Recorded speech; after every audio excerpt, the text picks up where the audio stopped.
Le lutin bon à rien de Nob. Les lutins ne sont pas connus pour être de grands farfelus. Leur truc, c'est le travail. Coucher tard, lever tôt. Rhume ou mal de dos, pas de repos, tous au boulot. Ils ne sont pas là pour s'amuser, il y a des tonnes de jouets à fabriquer. Pour les enfants du monde entier.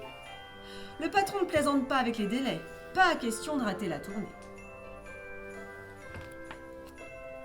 J'ai bien connu un lutin pourtant qui était plutôt du genre, comment vous dire, rêveur, paresseux, lent, distrait, nonchalant, mou, flemmard, flâneur, décourageant.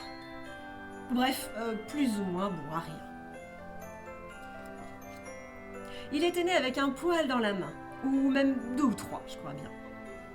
À part la télé, il ne s'intéressait pas à grand-chose. Ça rendait ses parents très moroses. Il s'inquiétait pour son avenir, car ses notes allaient de pire en pire. À l'école des lutins, il avait reçu un prix, celui du bonnet d'âne à vie. À l'usine de jouets, pas facile de lui trouver une spécialité, car c'est en laissant les autres en paix qu'il se rendait le plus utile. Ce qu'il faisait d'ailleurs assez souvent. Au service courrier, il avait fait de gros progrès au lancer de boulettes en papier. Et hop, 3 points dans le panier. Dans les cuisines, il expérimenta biscuits au chewing-gum, chocolats au coca. Mais ce fut loin d'être une réussite. Même sa chevelure se retrouva trop cuite. Soigner les rennes n'était pas non plus très marrant. Il fallait les laver, les ferrer, les brosser. Pour le lutin, c'était surtout le moment de raconter des histoires drôles. Il en connaissait tellement. Les rennes du Père Noël avaient d'ailleurs le look le plus catastrophique de l'Antarctique. On lui prêta alors un pinceau pour peindre les papiers cadeaux. Mais comme mon ami Pierrot, il était toujours dans la lune, on en vit de toutes les couleurs. À l'atelier de mécanique, quelle pagaille! Les bolides téléguidés n'avaient pas de frein, alors valait mieux éviter de croiser le petit train. Aïe aïe aïe! Cette dernière bêtise fut fatale. Quand le grand patron, lassé de ce carnaval, exigea le nom du fautif, celui-ci répondit « Point au pif !» Ça ne pouvait pas tomber plus mal. Les colères du patron étaient légendaires. On se cacha. Seul le bon à rien courageusement s'avança. « Je ne comprends pas, Père Noël. Noël, c'est la joie. Mais tes lutins ne s'amusent pas, ils ont peur. Comment apporter aux autres un peu de douceur si nous ne travaillons pas dans la bonne humeur ?» Le Père Noël sembla surpris. « Moi qui croyais mes lutins heureux et épanouis, eh bien, je me trompais. J'ai une mission à te confier. » Désormais, chez les lutins, c'est la vraie fiesta. Pour mettre l'ambiance, notre lutin est le roi. Les jouets à la chaîne, c'est fini. Chacun travaille selon son envie. Cette année encore, pile à l'heure, au pied du sapin, tu trouveras ton bonheur. Car les lutins vont faire le plein de cadeaux en se déhanchant au son du disco.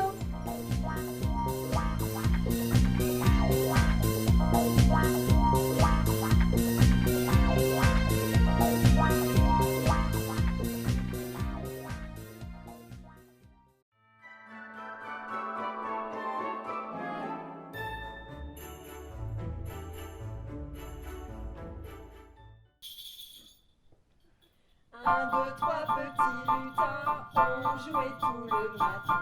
À mettre dans le traîneau des milliers de beaux cadeaux.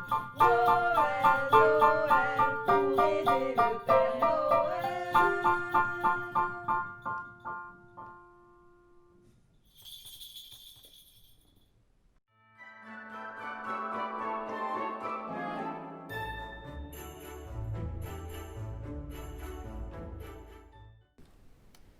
À la recherche du Père Noël. Thierry Dedieu.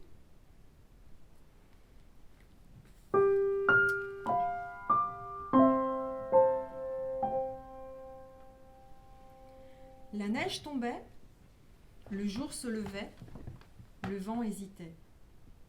Il faisait presque doux dans le jardin de la famille Sorensen, où trônait un petit bonhomme de neige. Un rouge-gorge vint se poser sur son nez. L'oiseau n'avait ni peur des Sorensen, ni des épouvantails, et encore moins des bonhommes de neige. Quand soudain il s'envola, affolé, le petit bonhomme de neige avait bougé.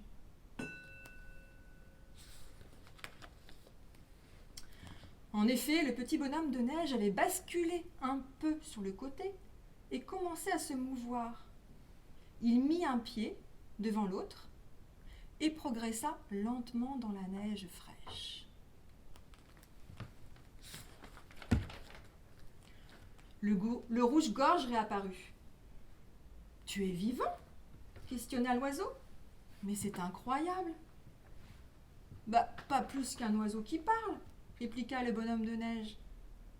« Et où vas-tu de ce pas ?»« Je vais à la rencontre du Père Noël. J'ai un cadeau pour lui. »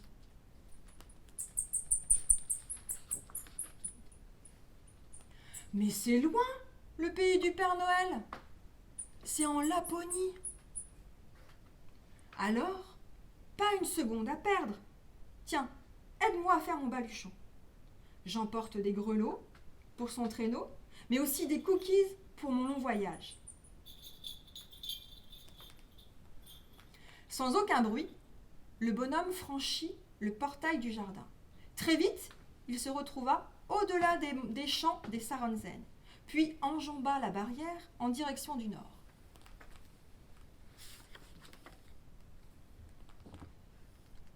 Il traversa des champs, gravit des montagnes, suivit le cours des rivières, marcha, trébucha, glissa, pesta. «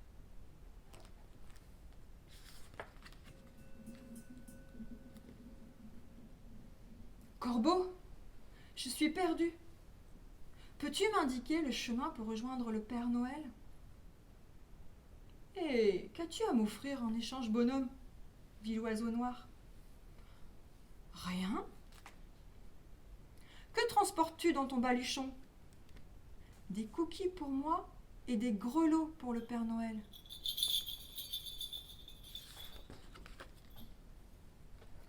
Des cookies ? Eh bien, je m'en contenterai. C'est le prix à payer pour aller plus loin. Pour rejoindre le Père Noël, continue vers le nord, au-delà de la rivière, conclut l'oiseau.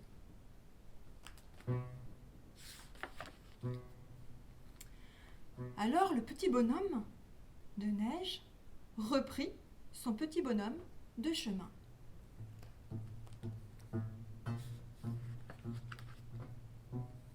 Grand cerf, je suis perdu.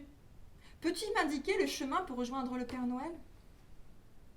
Et qu'as-tu à m'offrir en échange, bonhomme ? Dit le seigneur de la forêt. Ben rien. Que transportes-tu dans ton baluchon ? Des grelots pour le Père Noël.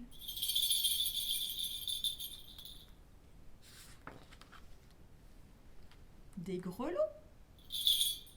Je m'en parerai. C'est le prix à payer pour aller plus loin. Pour rejoindre le Père Noël, tu traverses la forêt et dirige-toi vers la montagne, conclut le grand cerf.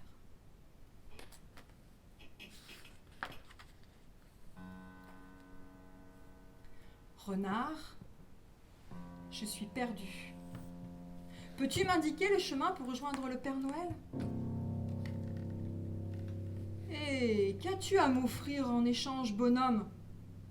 Dit le rusé renard. Ben rien. Que portes-tu sur ta tête ? Un chapeau. C'est la tradition des bonhommes de neige.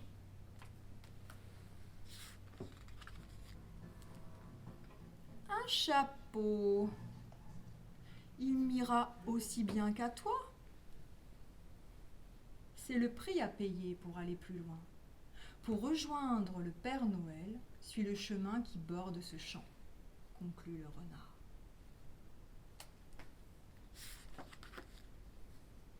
Lapin, je suis perdu. Peux-tu m'indiquer pour rejoindre le Père Noël? Et qu'as-tu à m'offrir en échange, bonhomme, dit l'animal aux grandes oreilles. Mais rien.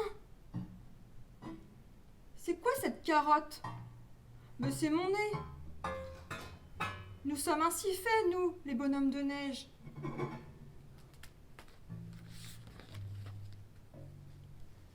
Un nez carotte. Je m'en régalerai. C'est le prix à payer pour aller plus loin. Pour rejoindre le Père Noël, franchis cette colline et continue sur ta gauche, conclut le lapin.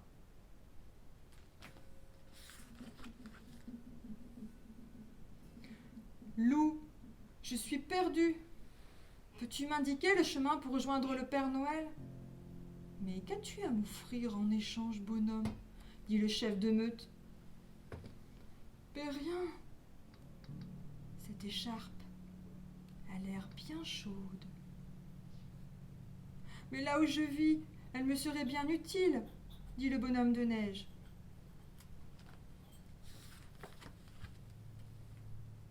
Moi aussi, je suis frileux. C'est le prix à payer pour aller plus loin. Pour rejoindre le Père Noël, poursuis ta route entre ces deux monts, conclut le loup.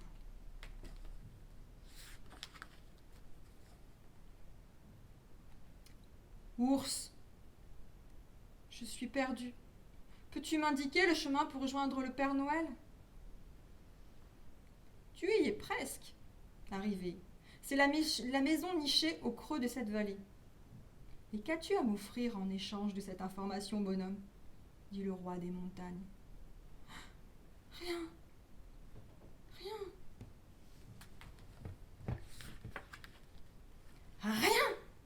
S'emporte l'ours, fou de rage.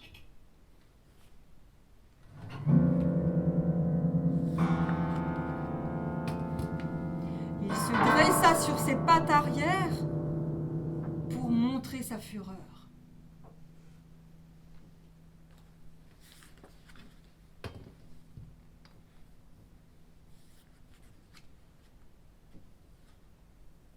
Pour essayer de le calmer, le bonhomme de neige proposa de lui chanter une comptine. Et pourquoi pas, dit l'ours, soudain apaisé. Doucement, doucement, doucement s'en va le jour. Doucement, doucement, à pas de velours. La rainette dit sa chanson de nuit et le lièvre fuit sans un bruit.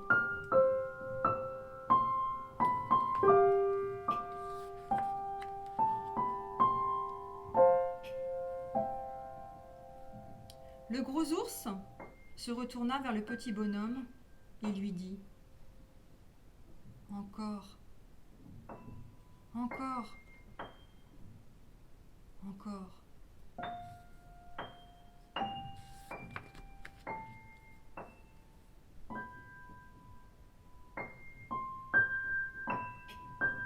Enfin, à la 30e reprise de la comptine, ils arrivèrent près de la maison du Père Noël. Celui-ci avait fort à faire avec ses préparatifs du voyage. « Bonjour, Père Noël. Il me tardait tellement de te rencontrer. J'avais un cadeau pour toi, mais hélas, je ne l'ai plus. »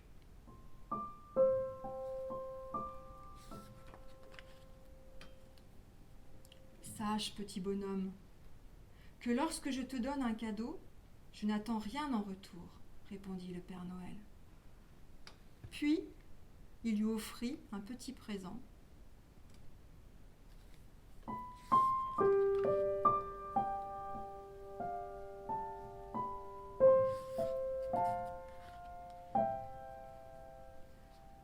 notre petit bonhomme ne put s'empêcher de lui offrir en retour son plus grand sourire.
Russell et la magie de Noël par Rob Scotton. C'est la nuit de Noël à Grenouilly-les-Prés. Plus rien ne bouge. Tout le monde dort. Tout le monde sauf Russell, le mouton. Il accroche dans le vieux pommier la dernière lanterne quand soudain, du coin de l'œil, il aperçoit une étoile filante. Hé, mais elle se rapproche, on dirait. Elle grossit, grossit, grossit. Et whoosh! L'étoile filante est passée si près qu'elle a éteint toutes les lanternes. La barbe, dit Russell. Noël est tout gâché. L'étoile est tombée là-bas, dans le petit bois de verre luisant. Allons voir, décide Russell. Mais qui est ce petit bonhomme tout rond, assis par terre dans la neige? Père Noël, s'écrie Russell. Tu me vois? S'affole le Père Noël. Mais tu ne devrais pas. C'est que la magie de Noël est brisée. Elle s'est brisée avec mon traîneau. Il faut annuler Noël. Le traîneau est en 1000 morceaux. Noël était déjà gâché, dit Russell. Maintenant, le voilà annulé. Mais c'est la catastrophe. Mais que faire? Russell a une idée. Une idée qui met son bonnet en colimaçon. Vite, il court à son atelier, il prend sa boîte à outils et marche tout droit vers un gros tas de neige. Russell creuse. Il creuse et creuse et pour finir, une belle voiture toute rouillée apparaît. À quoi bon? Dit le Père Noël avec un gros soupir. Attendez, dit Russell. Un petit coup de fer à souder par-ci, un petit coup de marteau par-là, un coup de scie, un coup de pinceau. Alors? Demande Russell tout timide, se tournant vers le Père Noël. Oh, Russell! S'écrie le Père Noël. C'est tout simplement une merveille. Une œuvre d'art, un coup de génie. Mais est-ce que ça va marcher? Le Père Noël attelle ses rênes au nouveau traîneau. Et voilà que... Oh, ils commencent à disparaître. Je ne vous vois plus, crie Russell. Oh, tu ne nous vois plus, dit le Père Noël. Tu vois, la magie de Noël est réparée, comme le traîneau. Noël est désannulé. si tu venais avec nous, Russell, propose le Père Noël. Ce serait long, demande Russell. Le temps d'un clin d'œil, pas plus. À tâtons, Russell grimpe dans le traîneau. Ah tiens, je vous revois, dit Russell. C'est normal, dit le Père Noël. Tu viens d'entrer dans la magie de Noël. Et Maintenant, Filoche, caboche, en route, gambette et comète, au trot, fredaine et faridondaine. Et le traîneau s'élève, il monte, monte, monte dans les airs, au-dessus des terres, au-dessus des mers, file le traîneau et ses occupants. Oh, une aurore boréale! Pfiou, il passe au travers. Et partout dans le monde, Russell et le Père Noël déposent des cadeaux pour petits et grands, sans oublier personne. Un clin d'œil plus tard, pas plus, ils sont de retour à Grenouilly-les-Prés. Le Père Noël agite une main et hop, voilà des cadeaux pour chacun. Et enfin, il donne à Russell le tout dernier paquet. Et à l'intérieur, il y a une minuscule petite boule de verre. Russell accroche la boule de verre au vieux pommier. Aussitôt, toutes les lanternes s'illuminent. Bientôt, la petite boule se met à briller. Elle brille, brille, brille, autant qu'une aurore boréale. Juste un brin de magie de Noël, rien que pour toi, Russell, dit le Père Noël. Et maintenant, en route les reines. Au revoir, Russell. Au revoir, petit mouton qui a sauvé Noël. Et joyeux Noël à tous!